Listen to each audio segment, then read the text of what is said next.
आज हम ब्रिटेन में किंग मतलब सम्राट और क्राउन राजमुकुट के बारे में पढ़ेंगे। तो ब्रिटेन में संसदीय शासन व्यवस्था पाई जाती है और इस शासन व्यवस्था में दो प्रधान कार्यपालिकाएं होती हैं। मतलब जो ब्रिटेन है वहाँ की जो शासन व्यवस्था है वहाँ पे दो प्रधान कार्यपालिकाएं होती हैं।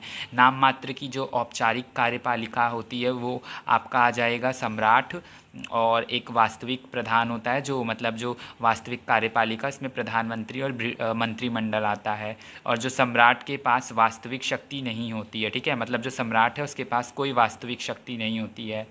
अब हम राजमुकुट के बारे में पढ़ते हैं। तो राजमुकुट क्राउन सम्राट का वह व्यक्ति होता है जो एक विशेष समय पर ब्रिटिश राज्य के प्रमुख पद पर आसीन होता है। जो जो ये सम्राट का वह व्यक्ति होता है जो एक विशेष समय पर ब्रिटिश राज्य के प्रमुख पद पर आसीन होता है, ठीक है। और राजमुकुट राज्य शक्ति का वह प्रतीक जिसे सम्राट अपने सिर पर धारण करता है, ठीक है। और बट संवैधानिक अर्थ में जो राजमुकुट होता है वो एक संस्था है जिसमें सम्राट, मंत्रिमंडल, प्रशासनिक अधिकारी सभी लोग शामिल होते हैं। राजमुकुट का तात्पर्य संपूर्ण सरकार से होता है। वहीं पे ताज और क्राउन, मतलब ये जो ताज क्राउन है उसके बारे में बता रहा हूँ। तो ये जो ताज और क्राउन है ये ये बहुत ही शक्तिशाली होता है। ये एक संस्था होती है ब्रिटेन में जो नीतियों का निर्माण करती है। मतलब ये जो क्राउन ताज है ये नीतियों का निर्माण करता है ब्रिटेन में। जैसे सम्राट, संसद, मंत्रिमंडल, पीएम, सभी कैबिनेट, प्रशासनिक अधिकारी, ये सब जो होते हैं इन सबको जब हम मिलाएंगे तब जाके ताज बनता है, ठीक है। मतलब ताज ही कार्यपालिका है। तो ऐसे आप कह सकते हो कि ये ताज जो है ये यही कार्यपालिका है।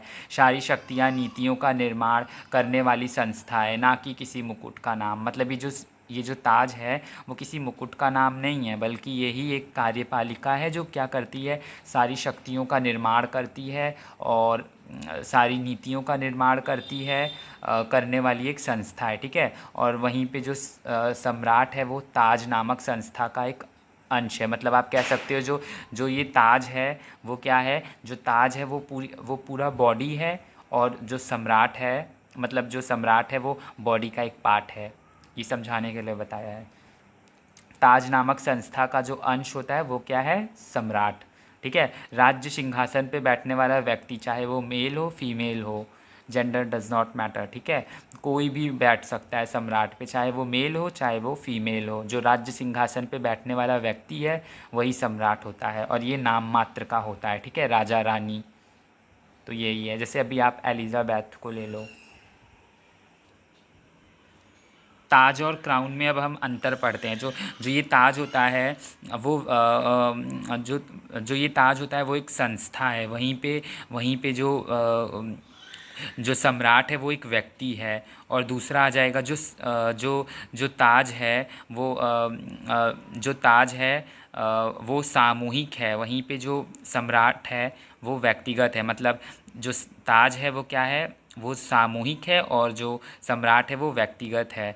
मतलब राजमुकुट की शक्तियों का प्रयोग एक व्यक्ति द्वारा नहीं होता। जो ये राजमुकुट होता है क्राउन, उसकी शक्तियों का प्रयोग एक व्यक्ति के द्वारा नहीं होता बल्कि अनेक व्यक्तियों के द्वारा होता है। इसकी शक्ति जो जो ये राजमुकुट है ना, इसकी शक्ति का प्रयोग सम्राट, राजा रानी, संसद, मंत्रिमंडल, अधिकारी, ये सब लोग मिलकर राजमुकुट का प्रयोग करते हैं इसकी शक्तियों का, इसीलिए इसको सामूहिक कहा गया है। और वहीं पे जो सम्राट है वो एक व्यक्तिगत है। जो सम्राट की शक्तियों का प्रयोग केवल सम्राट करता है। और इसमें थर्ड पॉइंट आप लिख सकते हो, जो जो सम्राट है वो अस्थाई है, और जो राजमुकुट है वो जो सॉरी जो जो सम्राट है वो अस्थाई है, ठीक है। जो सम्राट होता है वो अस्थाई है और राजमुकुट अस्थाई है, क्योंकि क्योंकि जो सम्राट होता है वो एक व्यक्ति होने के नाते जन्म लेता है और मरता है। जो ये सम्राट होता है वो अस्थाई होता है, क्योंकि जो सम्राट होता है वो एक व्यक्ति होने के नाते जन्म लेता है और वो मर भी जाता है, ठीक है। वहीं पे जो राजमुकुट होता है वो अस्थाई होता है, क्योंकि ये राजमुकुट है वो क्या है, एक संस्था है जो जो ना तो कभी ग्रहण करती, मतलब जो ना तो कभी जन्म लेती है और ना ही मरती है, ठीक है। फिर अगला है प्रशासन में सम्राट जो होता है वो शक्तिहीन होता है, और वहीं पे राजमुकुट जो होता है वो सर्वशक्तिशाली होता है। मतलब रियल में, वास्तव में प्रशासन में सम्राट को कोई शक्ति नहीं प्राप्त नहीं है, वहीं पे राजमुकुट सर्वशक्तिशाली होता है। जो सम्राट होता है वो केवल नाम मात्र का होता है, वहीं पे जो राजमुकुट है वो बहुत ज़्यादा शक्तिशाली होता है। सम्राट जो होता है वो व्यक्तिगत होता है, उसमें राजा रानी आते हैं मतलब, और वहीं पे राजमुकुट जो है उसमें वो क्या होता है, वो सामूहिक होता है। अब हम पढ़ेंगे सम्राट की कार्य और शक्तियों के बारे में। तो पहले कार्यपालिका से संबंधित सम्राट के बारे में पढ़ेंगे, ठीक है। कार्यपालिका से संबंधित सम्राट की शक्तियाँ, तो इसमें पॉइंट ए आ जाएगा, जो राजमुकुट का मुख्य संबंध कार्यपालिका से। जो राजमुकुट है उसका मुख्य संबंध किससे है? कार्यपालिका से, हमने ऊपर पढ़ा भी था। राजमुकुट का सबसे प्रमुख कार्य कानून को क्रियान्वित करना। मतलब जो राजमुकुट है उसका सबसे प्रमुख कार्य ये होता है कि कानून को पूरा करना, ठीक है।